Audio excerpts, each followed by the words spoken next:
Bienvenue dans notre discussion. Aujourd'hui, on se penche sur un dossier chaud pour l'Olympique de Marseille, l'intérêt pour Lautaro Riviero, le jeune défenseur de River Plate. Alors, la question est assez simple. Est-ce que ce transfert, c'est le coup de génie stratégique pour enfin stabiliser la défense de l'OM, ou est-ce que c'est un pari beaucoup trop complexe et beaucoup trop risqué? Pour moi, la réponse est claire. C'est une occasion en or, une pièce maîtresse pour le futur. Et pour moi, si le projet est séduisant sur le papier, je dois dire que les obstacles le rendent en réalité extrêmement périlleux. Il y a un monde entre l'idée et la faisabilité. Je pense que c'est plus qu'une idée, c'est une nécessité. On ne peut plus continuer à bricoler chaque saison.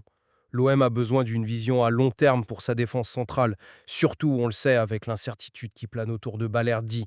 Riviero, c'est exactement le profil qu'il faut. Il est jeune, il a déjà l'expérience du très très haut niveau avec River Plate et même la sélection argentine. Et puis, il a cette fameuse grinta, cette hargne qui a parfois manqué au Vélodrome. C'est un vrai investissement pour bâtir une base solide. D'accord sur le profil. Là-dessus, je ne peux pas le nier. Il est très intéressant. Mais revenons sur Terre un instant. Comment est-ce qu'on peut parler de base solide quand le dossier en lui-même est aussi fragile? On ne parle pas d'un joueur qui est en fin de contrat, hein. Son club, River Plate, et surtout son coach, Gallardo, ne veulent absolument pas le vendre. C'est un mur. Et si on ajoute à ça la concurrence de clubs étrangers qui sont sans doute plus puissants, le projet devient un véritable casse-tête. Mais l'impact sportif potentiel justifie de forcer la porte. C'est justement parce qu'il n'est pas un joueur parmi d'autres qu'il faut tenter le coup. Sa capacité à défendre en avançant, à jouer haut, ça permettrait enfin à l'OM de maintenir son pressing sans s'exposer à ces contres dévastateurs qu'on a trop vus cette saison. Il changerait la dynamique de toute l'équipe. C'est une belle projection tactique, joue la corde, mais ça soulève une autre question. Est-ce qu'il a la vitesse de retour nécessaire pour ce rôle en Ligue 1 F? Le championnat argentin est moins rapide, il est moins basé sur la transition. Et puis, comment pouvez-vous être si certain de son impact immédiat? L'histoire nous montre que même les plus grands talents sud-américains, ils ont souvent besoin de 6 mois, parfois même 1 an, pour s'acclimater à la pression unique du vélodrome. C'est pas rien. Oui, le risque d'adaptation existe toujours, c'est vrai.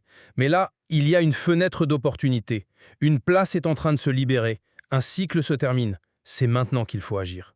Attendre un joueur sans risque, c'est souvent attendre un joueur que l'OM ne peut plus du tout se permettre. C'est exactement ce genre de coup qui peut changer le visage d'une équipe. Un vrai patron pour la défense pour les 5 prochaines années.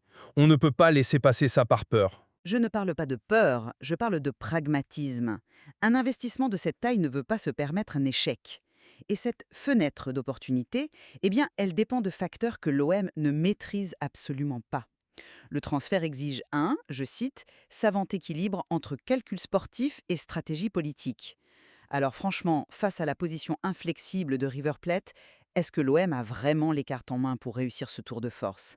Pour moi, l'opportunité me semble plus théorique que réelle. Pour conclure, je reste convaincu que même si le chemin est difficile, le jeu en vaut la chandelle. Le profil de Riviero colle si parfaitement aux besoins de l'OM que ne pas tout tenter, ce serait une erreur stratégique.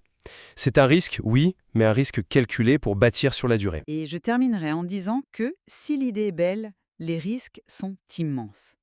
Entre un club vendeur qui ferme la porte, une concurrence féroce, et l'inconnu de l'adaptation, l'opération ressemble plus à un coup de poker qu'à un investissement réfléchi. L'enthousiasme, c'est une chose, la réalité du marché, c'en est une autre. Au final, on est face au dilemme classique. Est-ce qu'on tente un pari audacieux pour construire sur le long terme ou est-ce que les risques immédiats sont tout simplement trop grands? L'analyse de ce dossier offre encore, bien sûr, d'autres angles à explorer.